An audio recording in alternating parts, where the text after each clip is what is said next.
마음 단단히 먹고 들으세요. 사고가 났습니다. 남편분이 지금 병원으로 이송 중입니다.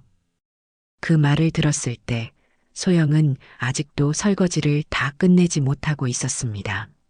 싱크대 옆에는 아직 담지 않은 밥그릇 2개가 놓여 있었고 테이블 위에는 그가 좋아하던 반찬들이 소담하게 담겨 있었지요. 그날은 소영의 생일이었습니다.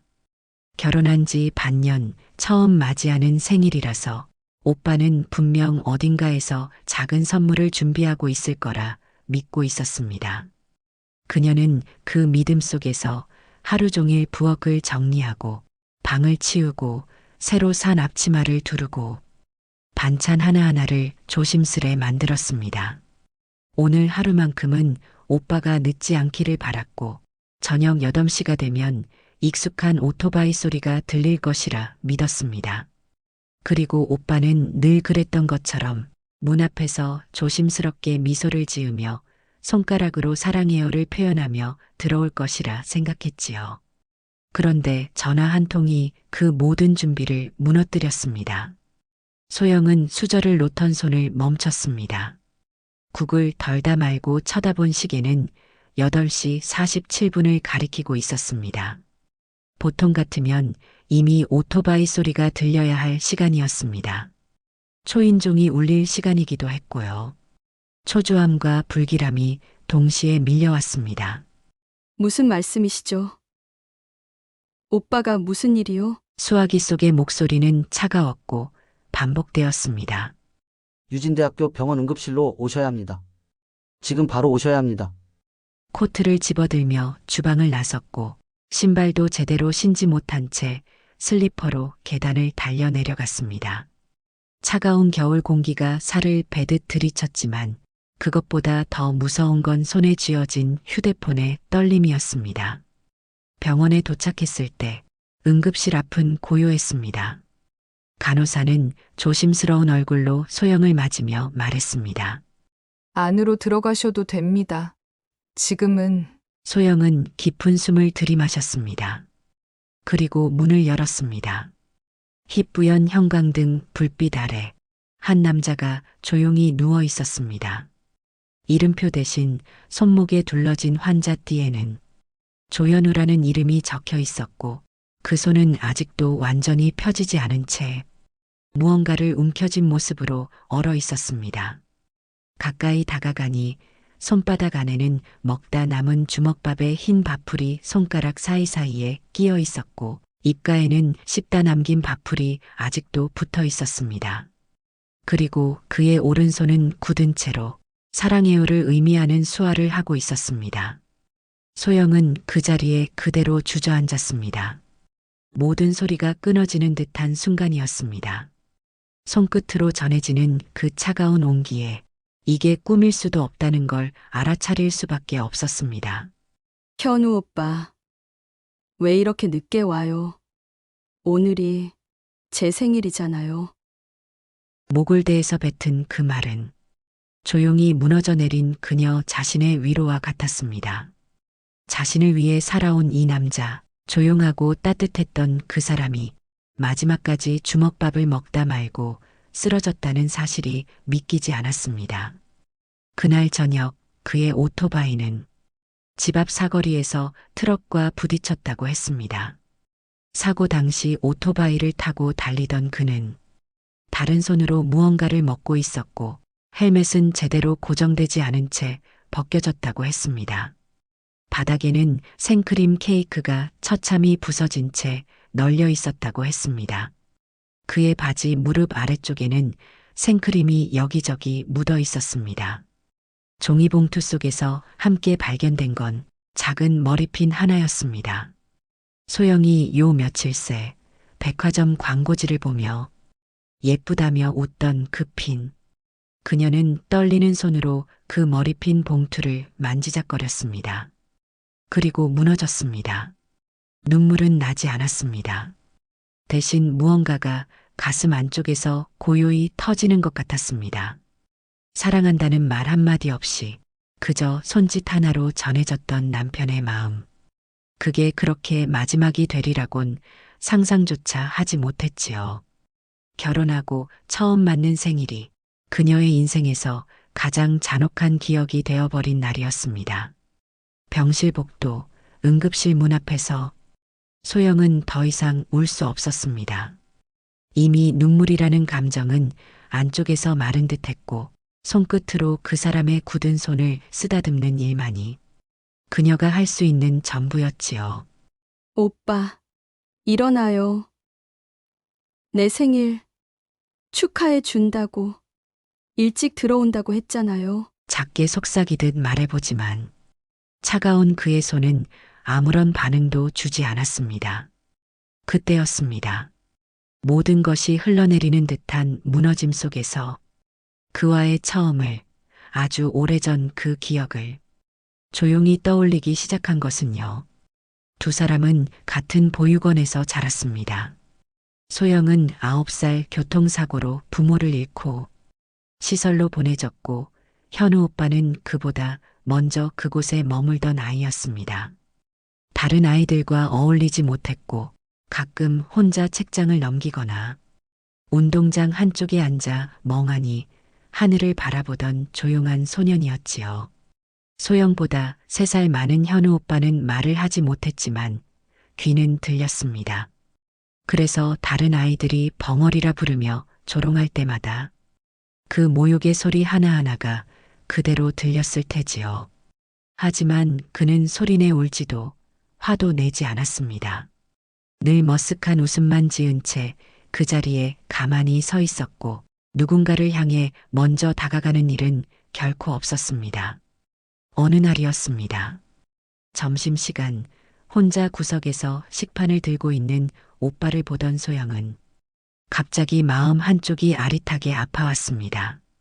자신도 얼마 전까지 그런 시선을 받던 아이였기에 현우의 외로움이 낯설지 않았던 겁니다. 이 반찬 맛있어. 여기 앉아서 같이 먹어. 그렇게 말을 걸었을 때 현우 오빠는 놀란 듯 눈을 크게 떴고 이내 천천히 고개를 끄덕이며 자리에 앉았습니다. 그리고 수줍은 듯 수화로 고맙습니다를 보냈습니다. 그날 이후 두 사람은 말없이 함께하는 시간이 늘어났습니다. 소영은 현우 오빠에게 계속 말을 걸었고 오빠는 그저 고개를 끄덕이거나 간단한 수화를 보여주는 방식으로 대답했습니다. 사람들은 이상한 아이들이라고 말했지만 두 사람은 오히려 세상 누구보다 편안한 시간들을 나누었지요. 하지만 11살이 되던 해 소영은 경기도 외곽의 한 가정에 입양되게 됩니다. 그 집은 처음에는 정말 따뜻했습니다. 새엄마는 웃는 얼굴로 소영의 손을 잡았고 새아버지도 우리 딸이라며 반겨주었습니다. 생일도 챙겨주고 옷도 사주고 소풍도 같이 갔습니다. 그러나 시간이 흐르며 그들의 표정은 점점 말라갔습니다. 새엄마는 예민해졌고 작은 실수에도 소리치거나 물건을 집어던졌습니다. 새아버지는 밖에서 술을 마시는 일이 늘어났고 소영이 말을 걸면 조용히 해, 머리 아프니까라며 벽만 쳐다봤지요. 결정적인 사건은 새아버지가 실직한 이유였습니다. 가게가 어려워지면서 그제야 소영은 자신이 다시 짐이 되었다는 것을 느꼈습니다. 그리고 결국 4년 반 만에 파양 서류가 접수되었습니다. 이유는 양육 부적합이었지만 사실 그 누구도 그녀에게 남을 이유를 만들어주지 않았습니다. 시설로 돌아왔지만 현우 오빠는 이미 없었습니다. 보호소에서 말하길 그는 계속 거기서 지내다 자립 나이가 되어 자립을 했다고 했습니다. 그렇게 소영은 홀로 남았습니다. 그 후 수년간 소영은 여러 보호소와 자립센터를 오가며 살아야 했습니다. 식당, 카페, 모텔 청소, 그리고 고시원에서의 생활이 반복되었습니다. 그 와중에도 이상하게 떠오르던 건 다른 기억이 아닌 현우 오빠의 눈이었습니다. 오빠의 조용한 눈빛, 작고 서툰 수화의 손짓이 삶이 버거워질 때마다 자꾸 떠올랐습니다. 그리고 29이 되던 어느 겨울 복지센터 자원봉사 중에 소영은 우연히 그 눈빛과 다시 마주쳤습니다. 그는 그대로였습니다. 눈은 깊었고 말은 여전히 없었습니다. 하지만 미소는 또렷했고 그 미소 하나로 소영은 그가 현우 오빠임을 알아차릴 수 있었습니다. 혹시 나 기억나요? 소영이 조심스럽게 말을 건넸고 현우 오빠는 몇 초간 멈칫하다가 천천히 고개를 끄덕였습니다. 그리고 수화로 이렇게 말했습니다. 소영, 반가워요. 그날 이후 두 사람은 다시 천천히 가까워졌습니다. 소영은 여전히 말이 많았고 현우 오빠는 여전히 듣고 고개를 끄덕이는 쪽이었습니다. 오빠는 작은 배달 회사에서 퀵서비스를 하고 있었고 소영은 카페 매니저로 일하고 있었습니다. 현우 오빠는 참 이상한 사람이었습니다. 말을 못해도 사람들에게 친절했고 동료 기사들에게는 매일 따뜻한 믹스커피를 돌렸습니다. 누가 떨어뜨린 택배가 있으면 비가 와도 그걸 비닐봉지에 싸서 문 앞에 올려놓고 갔고요. 한 번도 불평하지 않았고 소영이 피곤하다고 하면 다음날 도시락을 먼저 챙겨왔습니다. 그런 사람이었지요.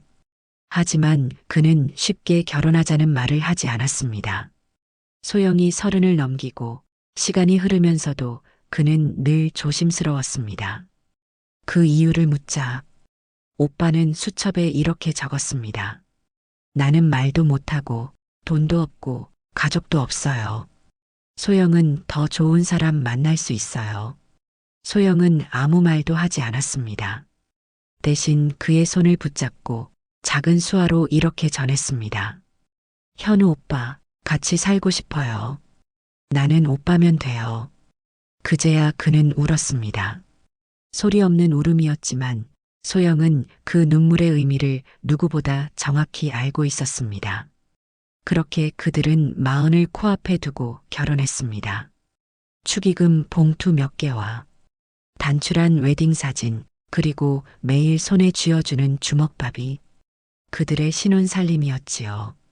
하지만 소영은 매일이 따뜻했습니다. 현우 오빠와 함께라서 그는 단 한 번도 거칠게 굴지 않았고 소영에게 사랑해요라는 수화를 하루에도 몇 번씩 해주었으니까요. 그리고 그가 세상을 떠나던 그날도 그 수화를 마지막으로 남긴 채 떠났습니다. 결혼 후의 삶은 조용했습니다. 누군가에겐 심심하다 말할지 모르지만 소영에게는 그런 고요함조차 감사했습니다. 어디서도 안정이라는 걸 느끼지 못하고 살아온 인생이었기에 이처럼 매일 같은 시간에 일어나고 같은 공간에서 밥을 지어주고 누군가가 문을 열고 다녀왔어요 라는 눈빛을 보내주는 일상은 이 세상 그 무엇보다 따뜻한 축복처럼 다가왔습니다. 현우 오빠는 늘 새벽에 일어났습니다. 알람이 울리기도 전에 조용히 자리에서 몸을 일으켰고 세수를 하고 옷을 챙긴 뒤 거실에 조심스럽게 앉아 수첩을 펼쳤습니다. 그날의 배달 일정을 손으로 정리했고 아침밥을 준비했습니다. 잠든 소영을 방해하지 않으려 발끝으로만 움직였지요. 소영은 아침 6시가 조금 넘으면 일어났습니다. 눈을 뜨면 가장 먼저 부엌으로 향했고 그의 도시락을 준비하는 것이 하루의 시작이었습니다. 도시락이라 해도 거창한 것이 아니었습니다. 주먹밥 2개, 삶은 달걀 하나, 그리고 작은 반찬통에 김치와 단무지를 담는 정도였지요. 그녀는 오빠가 주먹밥을 가장 좋아한다고 믿었습니다. 사실 좋아한다는 말을 한 적은 없지만 늘 남김없이 비워오는 도시락통을 보며 그는 맛있게 먹는 거라 확신했습니다. 오늘은 소고기 넣었어요. 어제 장 봤을 때 제일 신선해 보이길래요. 그렇게 말하면 현우 오빠는 고개를 끄덕이며 손끝으로 고맙습니다. 사랑해요를 수화로 전했습니다. 그 손짓 하나가 소영에겐 말보다 더 큰 위로였습니다. 두 사람은 여전히 수화로 대화를 나누었습니다. 소영은 말을 했고 현우는 들을 수 있었지만 자신의 입으로 말하는 것이 익숙하지 않아 늘 손으로 표현하거나 수첩에 글씨를 적어 건네곤 했지요. 그 모습이 어쩐지 더 진심 같았습니다. 소영은 말수가 줄었고 그의 손짓 하나하나를 바라보는 시간이 점점 많아졌습니다. 오빠는 일터에서도 조용한 사람이었습니다. 누구보다 먼저 출근했고 오토바이 점검부터 시작해 정해진 시간보다 늘 30분 먼저 도착하려 노력했습니다. 동료들이 꺼리는 먼 지역, 언덕배기 배달도 그는 웃으며 나서곤 했습니다. 거긴 비탈이 심해서 위험한데 너 거기 또 가냐? 그냥 조용해서 좋습니다. 수첩에 그렇게 적은 글을 보여주곤 오토바이에 몸을 실었습니다. 그는 매일 점심시간에도 일을 쉬지 않았습니다. 혼자 구석에 앉아 소영이 싸준 주먹밥을 천천히 먹었고 동료들 사이에 끼어들지 않았습니다. 누가 봐도 외로워 보일 수 있는 장면이었지만 그는 그 시간을 고요한 기도처럼 받아들였습니다. 소영은 그런 그를 안쓰럽게 여기기보다 그의 선택을 존중했습니다. 말수는 적지만 그는 주변 사람들에게 늘 작은 배려를 잊지 않았습니다. 동료가 핸드폰을 잃어버렸을 땐 자신의 연락처가 적힌 메모를 회사 곳곳에 붙여줬고 비 오는 날 누군가 오토바이를 쓰러뜨리면 말없이 일으켜 세우고 물기를 닦아주었습니다. 그는 자기 존재를 드러내지 않았지만 늘 어디에든 조용히 그 자리에 있어주는 사람이었습니다. 소영은 그가 그런 사람이라는 걸 연애 시절 내내 보아왔습니다. 그래서 더더욱 그와의 삶이 감사했습니다. 처음 결혼하자고 했을 땐 오빠는 몇 날 며칠을 고민했습니다. 소영이 먼저 말을 꺼냈을 때 오빠는 깜짝 놀라며 고개를 내저었지요. 저 같은 사람 소영 씨 인생의 짐이 될까봐. 그래서 말 못했습니다. 그가 적어 내려간 그 말 앞에서 소영은 아무 말도 할 수 없었습니다. 그리고 한참 뒤 그녀는 오빠에게 다가가 오빠가 가장 자주 하던 그 수화 동작을 따라 했습니다. 사랑해요. 그 말 앞에서 오빠는 울었습니다. 조용히 소리도 없이 어깨를 떨며 그녀의 손을 잡았습니다. 결혼 후에도 현우 오빠는 늘 겸손했습니다. 소영이 집안일을 하면 조용히 뒤따라 다녔고 매일 가계부를 정리하며 영수증을 붙였습니다. 소영이 감기에 걸렸을 땐 배달 나가기 전 냄비에 미음을 데워두고 갔습니다. 말은 하지 않아도 오빠의 사랑은 곳곳에 있었고 소영은 그 손끝의 세심함에 매일같이 위로받았습니다. 그날도 마찬가지였습니다. 사고가 나기 전날 밤 오빠는 내일은 조금 늦을 수도 있다고 손짓했습니다. 소영은 웃으며 설마 선물 사러 가는 거예요? 라고 농담했지만 현우 오빠는 그냥 미소만 지었습니다.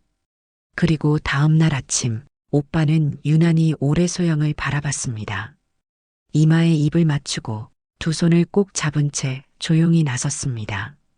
오빠가 떠나고 문이 닫힌 그 순간 소영은 왜인지 가슴이 먹먹한 기분을 느꼈습니다. 그날이 마지막이 될 줄은 몰랐지만 어쩌면 오빠도 알고 있었는지도 모릅니다.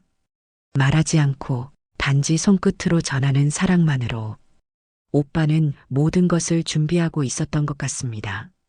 장례는 조용히 치러졌습니다. 오빠가 살아온 삶처럼 그의 마지막도 조용하고 겸손하게 지나갔습니다. 소영은 검은 옷을 입고 분향소 한켠에 오래 앉아 있었습니다. 찾아오는 이들은 많지 않았습니다.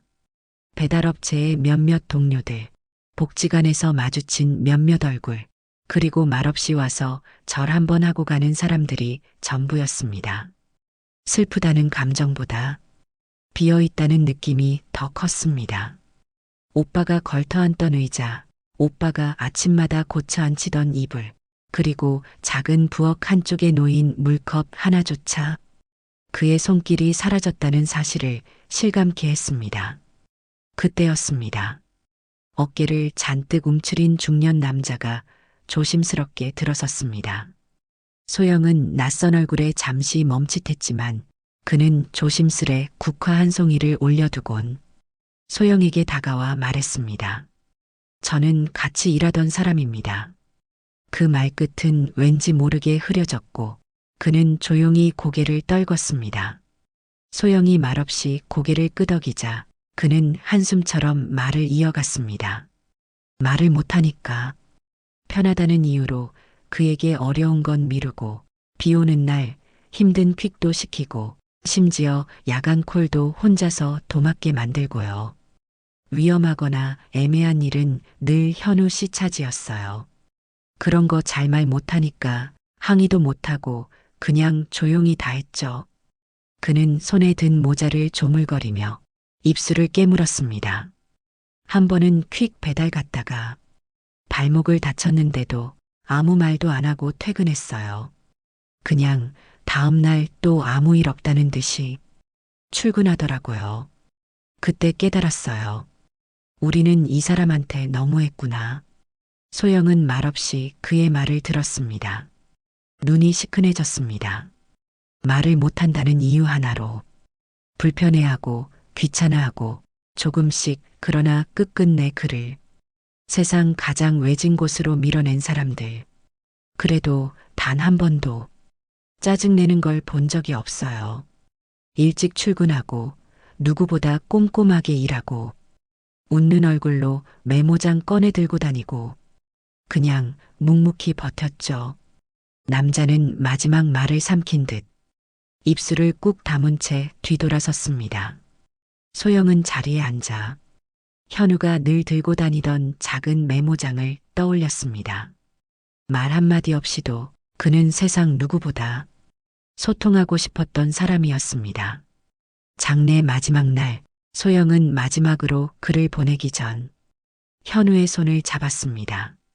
그 손은 너무도 익숙한 온기였지만 이제는 더 이상 온기를 내어줄 수 없는 차가운 이별의 형태로 굳어 있었습니다. 소영은 입술을 떨며 수화로 사랑해요를 조심스럽게 그 손 위에 따라 그렸습니다. 그리고 가만히 속삭였습니다. 현우 오빠 고마웠어요. 나 같은 사람 곁에 있어줘서 당신이 내 삶에 와줘서 정말 고마웠어요. 오빠는 평생 말을 하지 않았지만 소영은 언제나 그가 어떤 마음인지 알 수 있었습니다. 그리고 지금 이 침묵 역시 그가 남긴 마지막 사랑해요라고 믿고 싶었습니다. 장례를 마치고 집으로 돌아온 날 소영은 한참을 거실 바닥에 앉아 있었습니다. 집은 너무 조용했습니다. 오빠가 보던 수첩이 책상 위에 덩그러니 놓여 있었고 그 옆에 놓인 반쯤 마른 배달 장갑이 그가 여전히 어딘가 바깥에 나가 있는 것처럼 느껴졌습니다. 그녀는 그의 서랍을 하나씩 열기 시작했습니다. 오빠가 남기고 간 것들을 정리하고 싶었습니다. 하지만 그보다는 오빠가 마지막으로 무엇을 생각했는지 작게라도 흔적을 찾고 싶었습니다. 첫 번째 서랍에는 낡은 셔츠들과 흠집이 난 수첩 몇 권이 들어 있었습니다. 소영은 그중 가장 최근 것처럼 보이는 수첩을 꺼내어 펼쳤습니다. 달력처럼 날짜가 쓰여 있었고 그날의 날씨, 거리, 배달 건수 등이 빽빽하게 적혀 있었습니다. 1월 9일 흐림 12건 완료. 1월 10일 비 미끄럼 주의. 1월 11일 고객 집문 안 열림. 그래도 문 앞에 두고 옴. 내일은 생일. 꼭 일찍 가야 함. 마지막 줄에서 소영은 손을 멈췄습니다. 내일은 생일. 꼭 일찍 가야 함. 오빠가 아침에 아무렇지도 않게 미소 지으며 손을 흔들던 모습이 떠올랐습니다. 생일날. 그런데 그는 오지 않았습니다. 그 수첩의 마지막 날짜는 그가 세상을 떠난 그날로 멈춰 있었습니다. 소영은 눈을 감았습니다. 그리고 다시 수첩을 넘기기 시작했습니다. 그중 낯선 주소가 반복적으로 적혀 있는 걸 발견했습니다. 주소는 늘 같은 곳이었고 그 옆에는 간단한 메모들이 붙어 있었습니다. 2시 10분 도착. 반응 없음. 문 앞에 놓음. 1시 55분 도착. 조용함. 바람 소리 외에는 아무도 없음. 1시 42분 도착. 창문 틈으로 냄새. 다시 문 두드림. 1시 30분 도착. 움직임 소리 들림.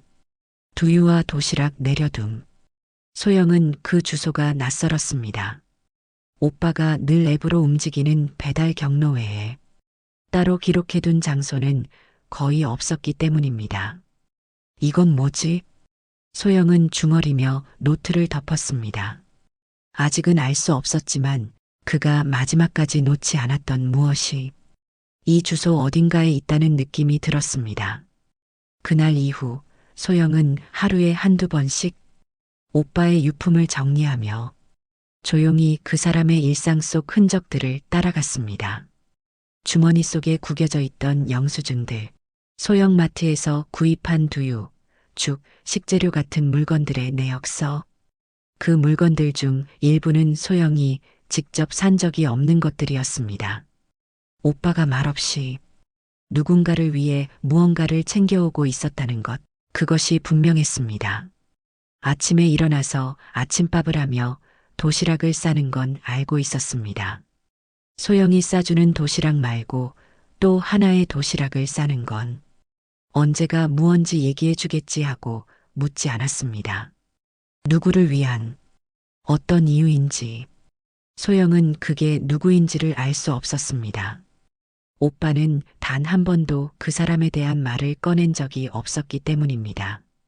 하지만 수첩에 남긴 기록, 소형마트의 반복된 지출 내역, 그리고 그날도 어김없이 들고 나갔던 도시락.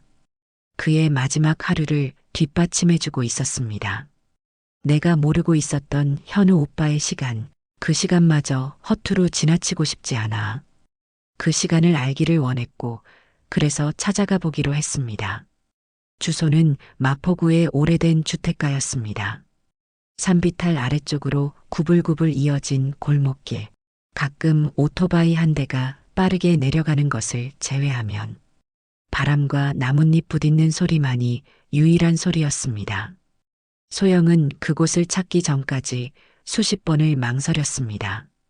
그냥 그 주소를 머릿속에서 지우고 현우의 수첩도 핸드폰도 그저 평범한 흔적으로 여기면 그의 마지막을 조금 덜 아프게 기억할 수 있을 것 같았습니다.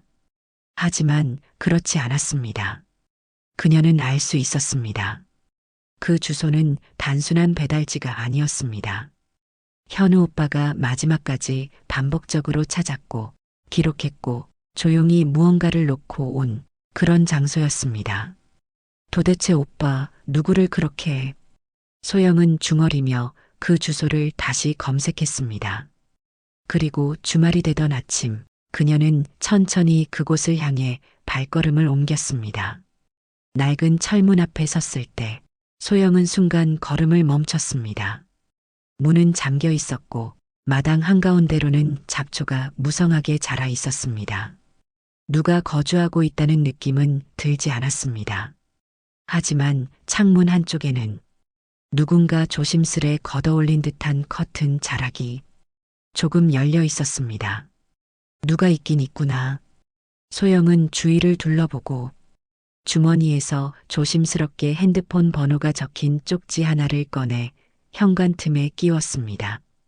그리고 두유 하나와 직접 만든 죽이 담긴 작은 도시락을 놓고 조용히 돌아섰습니다.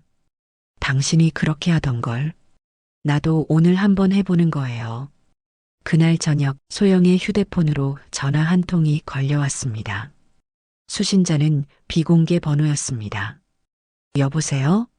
한참 동안 아무 소리도 들리지 않았습니다. 소영은 잠시 멈칫하다가 다시 말했습니다.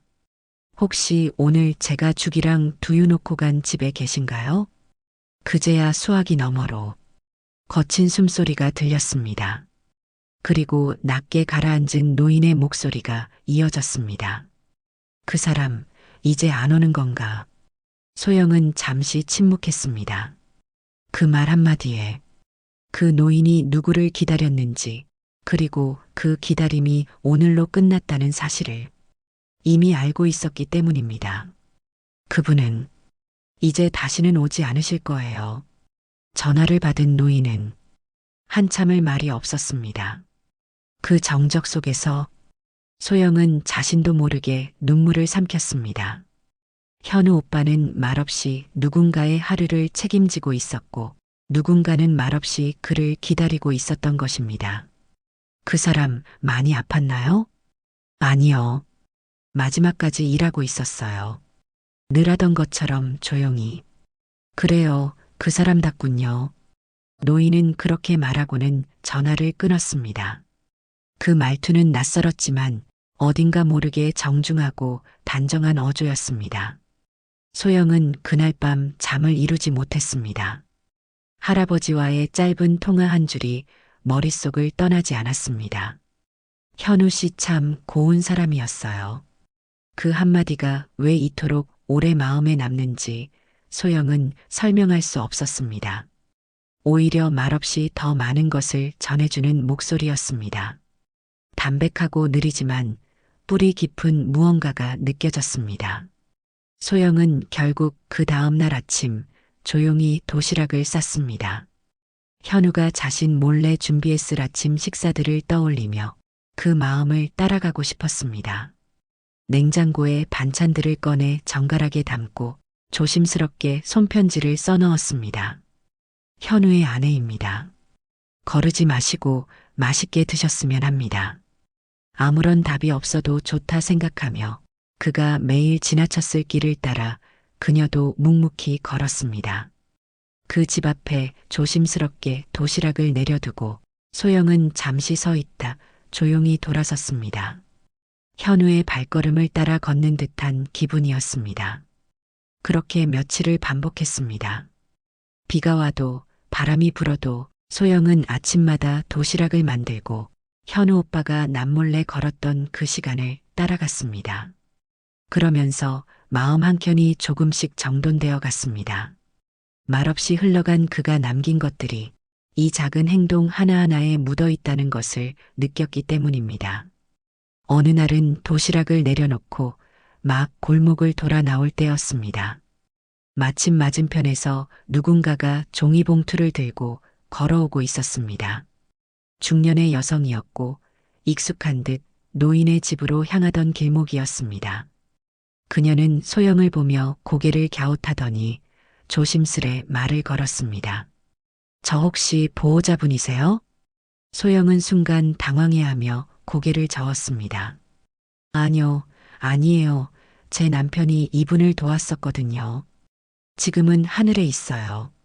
그 말에 여성은 짧게 숨을 들이켰고 이내 작은 미소를 지으며 자신을 소개했습니다. 저, 이 집 복지 담당하는 사회복지사예요. 주 1회 방문하거든요. 근데 노인분이 말은 안 해주시는데 요 근래 표정이 많이 안 좋아지셨어요. 마치 누군가 기다리시는 것처럼.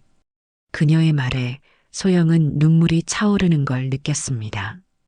그 눈물이 무언가의 죄책감인지 위로인지 모를 채로 고개를 끄덕였습니다. 혹시 남편분 성함이 현우 씨인가요? 네. 조현우요. 복지사의 눈빛이 깊어졌습니다. 아, 그럼 혹시 그분이 매일 이 집에 들르던 분인가요? 거의 몇 년 동안 빠지지 않고 식사를 갖다 놓던 그분이요. 네. 남편은 거의 매일 여기를 왔었던 것 같아요. 근데 여기 어르신은 혼자 사시는 걸까요? 네. 여기 어르신 자식이 있기는 한데 친자식은 아니었던 것 같아요. 아이가 없어 입양한 자식이었다고 하는데 나이 들어 힘없어 지시니까 나 몰라라 하는 것 같더라고요. 재산도 많으셨다는데 재산도 뺏기신 건지 여하튼 삶의 의욕을 잃으신 건지 밖으로도 잘 안 나오시고 그래도 현우 씨가 매일 식사도 챙겨주시고 지켜봐 주신으로 말씀은 안 하셔도 예전보다 좋아지셨었는데 복지사는 현우 오빠의 일을 안타까워하며 뒷말을 잊지 못하셨습니다. 소영은 복지사와 함께 마당 벤치에 앉아 이야기를 나눴습니다. 복지사는 현우에 대한 기억을 더듬듯 말하기 시작했습니다. 그분 현우 씨였죠? 처음엔 매일 오시던 것도 몰랐어요. 어르신이 아무 말도 안 하시고 도시락도 바로 안 드시니까. 처음엔 그냥 누가 반찬 남아서 갖다 주나 보다 했죠. 복지사는 잠시 웃으며 고개를 끄덕였습니다. 근데 어느 날이었어요. 밥상 위에 메모가 하나 있었거든요. 오늘은 미역국이 조금 짰습니다. 내일은 부드러운 계란찜으로 준비할게요. 그때부터였던 것 같아요. 이게 단순한 봉사가 아니라 무언가 깊은 사연이 있구나 싶었던 게. 소영은 눈을 감았습니다. 오빠가 쓴 글씨가 선명히 떠올랐습니다. 그는 늘 그렇게 조용히 자신만의 방식으로 누군가의 하루를 챙기고 있었던 것입니다. 복지사는 고개를 살짝 갸웃하며 말을 이었습니다. 어르신이 말씀이 참 없으시거든요. 근데 이상하게 현우 씨가 주고 간 도시락은 꼭 챙기세요. 문 앞에 있던 도시락을 들고 와 조심스럽게 옮기시고 한참 후에야 천천히 드시죠. 소영은 그 말을 들으며 현우가 왜 이 어르신에게 그렇게까지 했는지 이유를 알지 못해도 마음이 저릿했습니다. 그건 단순한 연민이 아니었을 것입니다. 자신이 가서 보고 확인하고 그에게 도시락을 놓아두고 온 그 짧은 시간만으로도 현우가 어떤 시간을 반복했는지 느껴졌습니다. 혹시 두 분이 어떤 사이였는지는 모르시나요? 소영의 질문에 복지사는 고개를 천천히 저었습니다. 글쎄요, 저희도 처음엔 몰랐어요. 현우 씨는 말이 없는 분이었고 어르신도 그렇고. 근데 어느 날 어르신이 갑자기 이런 말씀을 하시더라고요. 복지사는 어딘가 아련한 표정으로 눈을 내리깔았습니다. 그놈은 내 밥줄이었다고요. 그게요, 그냥 말 그대로 밥을 가져다 준다는 의미가 아니라 그 사람 자체가 누군가의 삶을 붙잡아주는 줄 같았다는 의미로 들렸어요. 소영은 그 말을 듣고 한참 동안 아무 말도 하지 못했습니다. 오빠는 늘 자신을 하찮다고 생각했습니다. 말을 할 수 없고 자신의 마음을 제대로 전할 수 없다고 여겼기에 누구에게도 쉽게 다가가지 않았고 자신이 무엇을 줄 수 있는 사람이라고 생각하지 못했습니다. 그런데 그런 그가 누군가에게는 삶을 붙잡아주는 사람이었다는 사실은 소영의 마음을 오래도록 붙잡아 놓았습니다. 어느 날 도시락을 걸어두려고 손을 뻗는데 문이 열리고 거기엔 할아버지가 서 계셨습니다. 그리고 들어오시오라고 말씀하시고 먼저 집 안으로 들어가셨습니다. 소영은 뒤따라 집 안으로 들어갔고 조용히 둘러보았습니다. 할아버지의 집은 조용했습니다. 텅 빈 공간이었지만 그 안에는 무너질 듯한 시간이 겹겹이 쌓여 있었습니다. 소영은 조심스럽게 작은 다탁 앞에 앉았습니다. 할아버지는 천천히 찻잔 2개를 꺼냈고 그중 하나에 미지근한 물을 따라 건넸습니다. 당신은 그 아이의 누구요? 묻는 말은 짧았지만 뼛속까지 날이 서 있었습니다. 소영은 당황하지 않고 눈을 마주 보았습니다. 그 사람의 아내입니다. 결혼한 지 이제 겨우 반년쯤 됐어요. 할아버지는 잠시 고개를 끄덕이더니 손끝으로 찻잔을 굴리며 입을 열었습니다. 그 아이는 나를 기억하더군요. 내가 그걸 알고 얼마나 놀랐는지 아직도 믿기지가 않소. 소영은 말없이 기다렸습니다. 할아버지의 다음 말이 너무 중요하다는 걸 직감적으로 알았기 때문입니다. 한참 전이지. 그땐 내가 아이를 입양하려고 했소. 아내가 아이를 가질 수 없는 몸이었거든. 그래서 고아원을 찾았고 그곳에서 현우를 처음 만났소. 할아버지의 눈동자에 시간이 젖어들었습니다. 기억이라는 건 그렇게 흐릿하게, 그러나 선명하게 덮쳐오는 것이겠지요. 그 아이는 유난히 조용했소. 울지도 않고 웃지도 않고 늘 구석에 앉아 다른 아이들이 노는 걸 가만히 바라보고만 있었어. 그런데 말이여, 신기하게도 내가 그 아이 앞에만 가면 작은 손을 내밀어 내 바지를 잡고 있었지. 말도 하지 않았지만 그 손끝이 사람을 붙잡는 듯 했어. 소영은 눈을 깜빡이며 그의 이야기를 따라갔습니다. 할아버지는 천천히 허리를 펴고 방 한쪽 낡은 서랍을 열었습니다. 그 안에서 오래된 노트 하나를 꺼내며 손등 위에 있는 짙은 반점을 천천히 바라보았습니다. 그 아이가 나를 다시 알아본 건 이 반점 때문이었을 거요. 어릴 적 그 애가 내 손등을 자주 만졌거든. 그 손길이 아직도 남아있더군. 소영은 숨을 삼켰습니다. 현우 오빠가 과거를 기억하고 그 기억을 품고 살아왔다는 사실이 너무 뭉클하게 다가왔습니다. 입양을 결정하려고 했지. 아이도 나도 마음을 정했어. 하지만 할아버지는 한숨을 길게 내쉬었습니다. 그 숨결에 무너진 시간이 묻어 있었습니다. 아내가 반대했어. 그 아이가 말을 하지 않는다고, 그게 무슨 장애일지 모른다고 겁을 냈지. 나는 괜찮다고 했지만 결국은 내가 끝내 그 말을 이기지 못했어. 말없이 이어지는 침묵 속에서 소영은 노트를 받아들었습니다. 표지는 낡고 바스러질 듯 했지만 그 안엔 누군가의 인생이 빼곡히 눌러 쓰여 있었습니다. 그 아이가 나한테 이걸 남기고 갔어. 내가 죽을 때 불태워달라고 했는데 이제는 불태울 수 없게 되었지. 소영은 손끝으로 수첩의 첫 장을 넘겼습니다. 그 안엔 9살 무렵 삐뚤빼뚤한 글씨로 쓰인 일기가 있었습니다. 오늘 아저씨가 내 손을 잡아줬다. 그 손은 따뜻했고 손등에 큰 점이 있다. 그게 멋있었다. 아저씨가 우리 아빠였으면 좋겠다.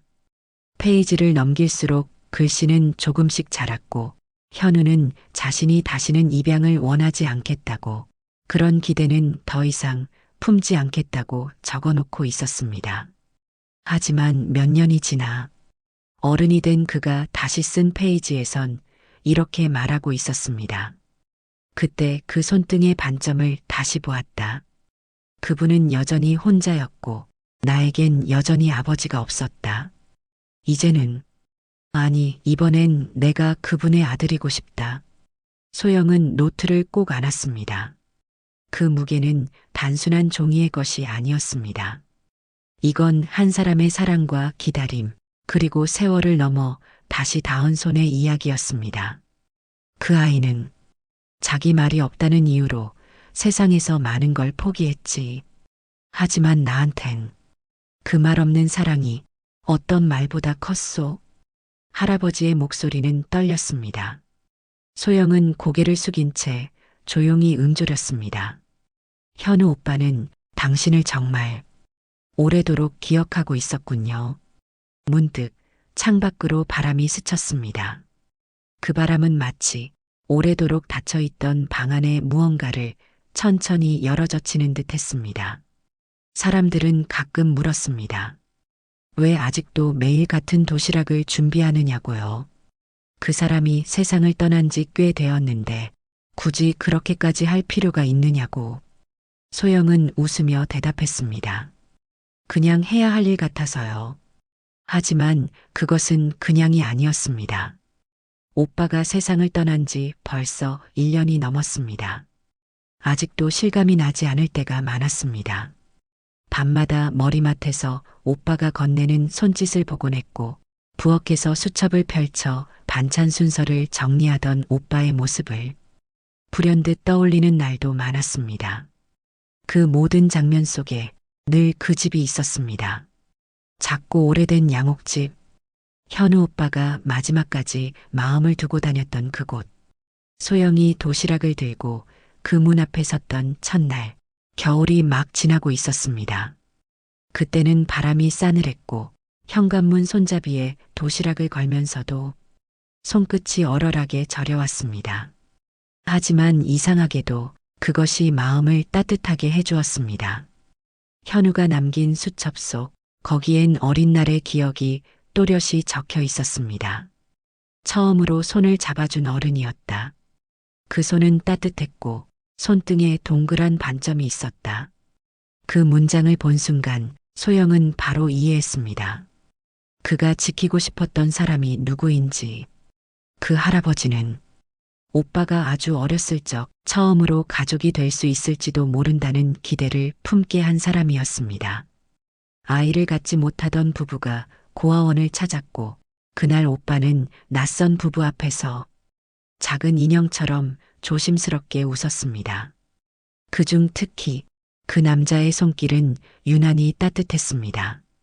그 손은 오빠의 등을 두드려 주었고 작은 손을 꼭 쥐어 주었습니다. 그날 이후 오빠는 매일 고아원 창가에 앉아 그 남자의 자동차가 오기를 기다렸습니다. 그러나 입양은 끝내 이루어지지 않았습니다. 말을 하지 못하는 아이라는 이유로 부인의 반대에 부딪혔고 결국 그 손은 더 이상 찾아오지 않았습니다. 그때 오빠는 처음으로 나는 누구의 아들로도 선택받을 수 없는 아이구나 하는 감정을 품게 되었습니다. 그 상처는 깊었지만 기억은 지워지지 않았습니다. 오히려 커가면서 그 기억은 마음속 어딘가에서 자라났고 언젠가 그 따뜻했던 손을 다시 마주하게 되었을 때 현우는 주저하지 않았습니다.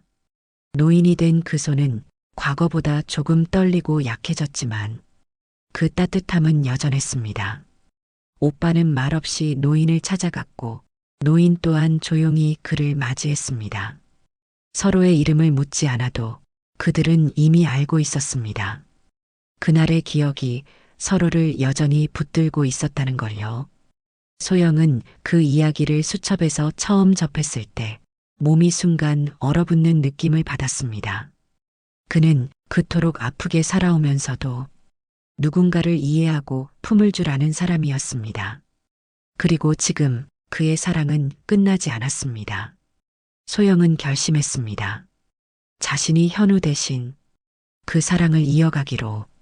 매일 같은 도시락을 준비했고 그것은 단순한 반찬의 조합이 아니라 오빠가 남긴 기억의 조각들이었습니다.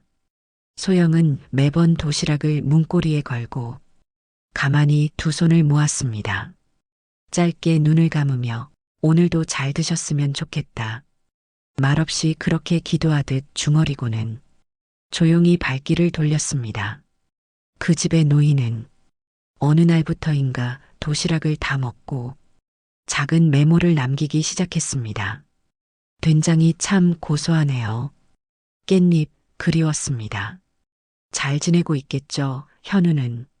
그렇게 소영은 매주 오빠의 이름을 편지처럼 받아들었습니다. 그건 슬픔이 아니었습니다. 그건 살아있는 마음이었고 계속 이어져야만 하는 이야기였습니다. 그날 아침은 유난히 쌀쌀했습니다. 햇살은 여느 때처럼 맑고 부드러웠지만 왠지 모르게 마음 한쪽이 무거웠습니다. 소영은 도시락을 들고 천천히 골목을 걸었습니다. 한 발 한 발 익숙한 집 앞에 닿기까지 이상하게 가슴이 두근거렸습니다. 그리고 문 앞에 섰을 때 소영은 멈칫했습니다. 어제 자신이 걸어두었던 도시락이 그대로 그 자리에 있었습니다. 손잡이에 달린 보자기는 바람에 살짝 풀려 있었고 뚜껑 위엔 나뭇잎 하나가 앉아 있었습니다. 설마. 소영은 손끝이 떨리는 걸 느꼈습니다. 노인이 그 도시락을 놓칠 리 없었습니다. 그는 도시락을 받은 날이면 반드시 빈 도시락통을 깨끗이 씻어 같은 자리에 다시 걸어두었고 소소한 메모까지 남기곤 했습니다. 그러니 이건 분명 뭔가 이상하다는 뜻이었습니다. 소영은 깊은 숨을 들이켰습니다. 그리고 조심스럽게 초인종을 눌렀습니다. 한 번, 두 번, 아무런 인기척도 없었습니다.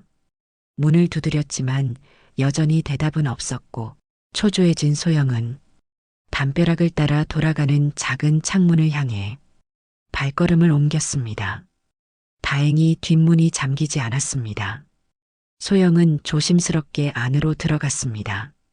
그리고 작은 거실에 쓰러져 있는 노인을 발견했습니다. 그는 마루 한복판에 옅은 숨을 내쉬며 누워 있었습니다. 입가에 희미한 미소가 번져 있었지만 눈은 감겨 있었고 손끝은 차가웠습니다. 소영은 다급히 병원으로 연락했고 그렇게 구급차가 도착하기까지 노인의 손을 꼭 쥐고 눈물로 그를 부르며 기다렸습니다. 하지만 병원에서도 생명은 오래 이어지지 못했습니다. 마지막 순간 소영은 노인의 옆에 앉아 있었습니다.